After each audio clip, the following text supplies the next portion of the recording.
The Strangers is a 2008 American film written and directed by Bryan Bertino and stars Liv Tyler and Scott Speedman.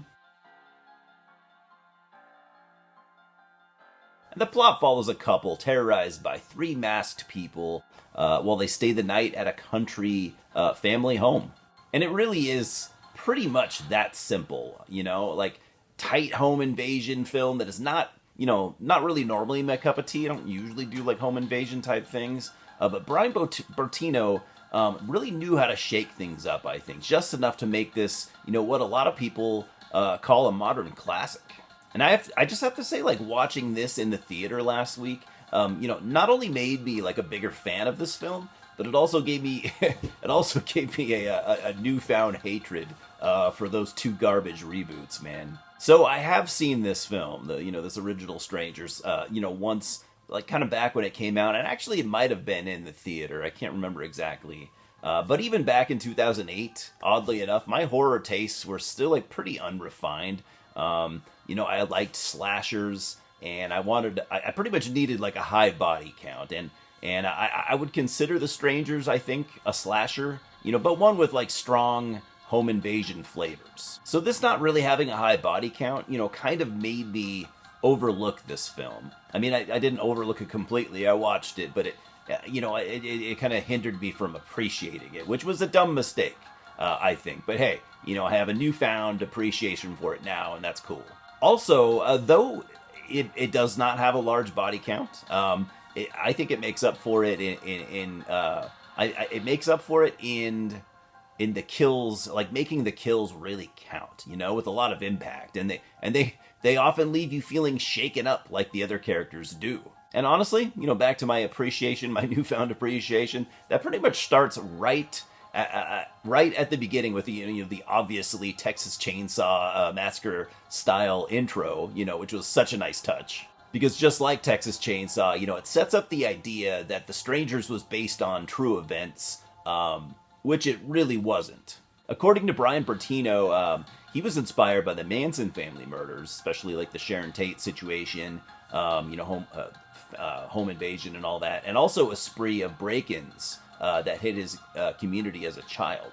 Unlike most, home invasion, stalk and slash movies, this one is kind of unique in the fact that, our two leads here, have no idea who they are, the killers, or what they want. And the fact that they don't even live in this house, makes it that much, it's that much more confusing, and terrifying, I think. And I'll say that, I think the story, between Liv Tyler and Scott Speedman's characters is pretty solid and actually decently written.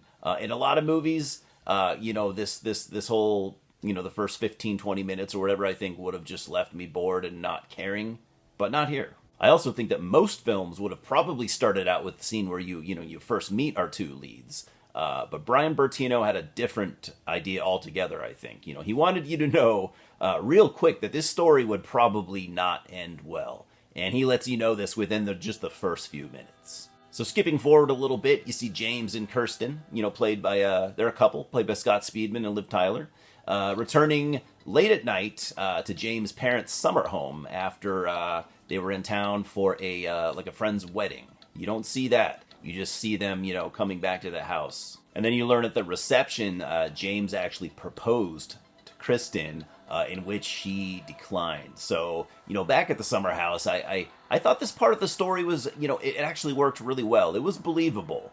I felt the tension and awkwardness, between them, with James, handling the rejection the best way, really anyone could have.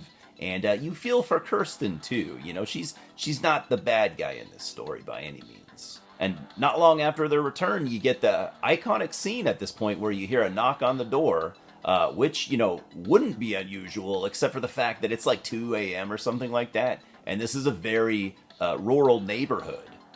So at the door is a teen girl, asking for someone named Tamra.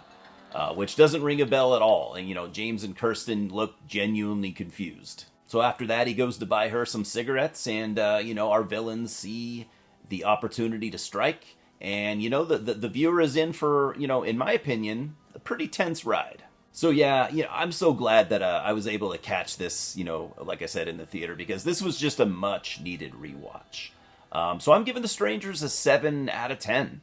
Don't go watch these current reboots, man.